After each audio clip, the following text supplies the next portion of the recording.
আমার ছোট ভাইয়ের বউ রান্নাবান্নাকে কিছুই পারতো না। মাশাআল্লাহ এখন সব কিছু শিখে গেছে। এখন সে আমার থেকেও অনেক ভালো রান্না করতে পারে। আসসালামু আলাইকুম এভরিওয়ান, আপনারা সবাই কেমন আছেন? যে যেখান থেকে আমার ভিডিওটা দেখবেন আশা করি সকলেই ভালো আছেন। তারপরে আমার ছোট ভাইয়ের বউ তরকারি রান্না করবে। আমাদের এখানে বড় বড় শসাগুলোকে আমরা এখানে ফল বলে থাকি।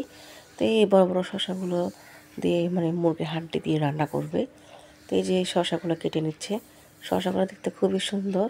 তো আমরা এখানে শসা বলি না, আমরা এখানে এগুলোকে ফল বলি আর কি।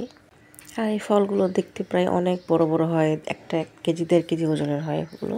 তো তরকারি কাটা শেষ, এখন মুরগিটা কেটে নেবে। তো মুরগিটা পুরোটা রান্না করবে, পোলট্রি মুরগি।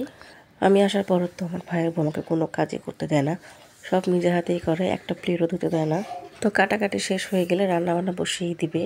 তো আমি বসে বসে দেখছিলাম কীভাবে কাটতেছে ও। মাশাআল্লাহ আমার থেকেও সব কিছু ভালো পারে ও। তো মুরগিটা কাটতে গিয়ে হঠাৎ করে আমার ভাইয়ের বড় হাতটা কেটে যায় মুরগির হাড্ডির সাথে লেগে। তো মুরগি কাটাকাটি শেষ, ধুয়ে একদম তারপরে ভাজাভাজি হয়ে গেছে। তো আমার বাবার বাড়িতে মুরগি ভেজে রান্না করলে এটার টেস্টটা অন্যরকম, আর কাঁচা রান্না করলে এটার টেস্টটা অন্যরকম। তো সবগুলো মুরগি ভাজা শেষ, এগুলো এখন রান্না বসিয়ে দিবে। তো যে আমাদের বউ রান্না করছে আর আমি একপাশে দাঁড়িয়ে দাঁড়িয়ে ভিডিও করছিলাম কীভাবে রান্না করে, সেটা আপনাদের সাথে শেয়ার করতেছি। তো এই যে পেঁয়াজগুলোকে দিয়ে দিবে। এক একজনের রান্নার ধরন এক এক রকম। তো এই যে আমাদের বউ রান্না করছে, সব কিছু দিয়ে দিচ্ছে আস্তে আস্তে। পেঁয়াজটা যখন একটু নরম হয়ে আসার পরে সব মশলা দিয়ে দিচ্ছে একে একে এখানে। তো প্রথমেই মানে আদা রসুন দিয়ে দিয়েছিল, তারপরে যখন মরিচের গুঁড়া দিয়ে দিল। তো একে একে এখন সব কিছু দিয়ে দিবে। তো এখানে মনে ধনিয়ার গুঁড়ি দিয়ে দিল।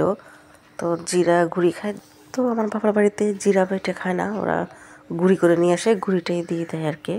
তারপরে যে মাংসের কালারটা দেখেন, মাশাআল্লাহ কত সুন্দর হয়েছে কালারটা, খেতেও অনেক মজা হয়েছিল।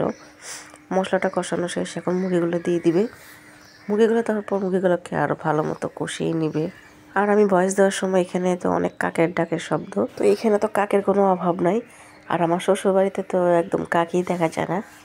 তো বউকে বলছি, বউ তুমি তো আমার থেকে অনেক ভালো রান্না করতে পারো, আমি তো এত সুন্দর করে রান্না করতে পারি না তোমার মতো। আমাদের বউর কিন্তু আবার অনেক সুন্দর সুন্দর গুণ আছে, অনেক সুন্দর করে রান্না করতে পারে, পিঠা বানাতে পারে।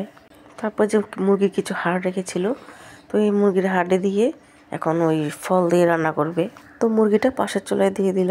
দেওয়ার পরে যে এখন এখানে মুরগির হাড্ডি দিয়ে শসা দিয়ে রান্না করবে। তো এখানে একে একে সব কিছু দিয়ে দিচ্ছিল। এটাও অনেক সুন্দর করে রান্না করছে। তো এখানে বেশি মশলা অ্যাড করবে না, কারণ শসাতে বেশি মশলা দিলে ভালো লাগে না। তারপরে এই যে মশলাগুলো ভালো মতো কষিয়ে নিচ্ছিল। এটাও অনেক সুন্দর করে রান্না করছিল, কালারটাও অনেক সুন্দর হয়েছিল। আর তরকারি কালারটা সুন্দর না হলে কিন্তু আমার কাছেও ভালো লাগে না, আর আমাদের ফ্যামিলির কেউ পছন্দও করে না। কালারটা সুন্দর হলে দেখতেও ভালো লাগে, খেতেও ভালো লাগে। তো রান্নাঘরটা খুবই ছোটো, সেই জন্য দাঁড়িয়ে ভিডিও করতে অনেকটা কষ্ট হচ্ছিল। তো ওকে বলেছিলাম তুমি এক হাতে ভিডিও করো। তো আমার ভাইয়ের বউ ভিডিও করছে আর রান্না করছে।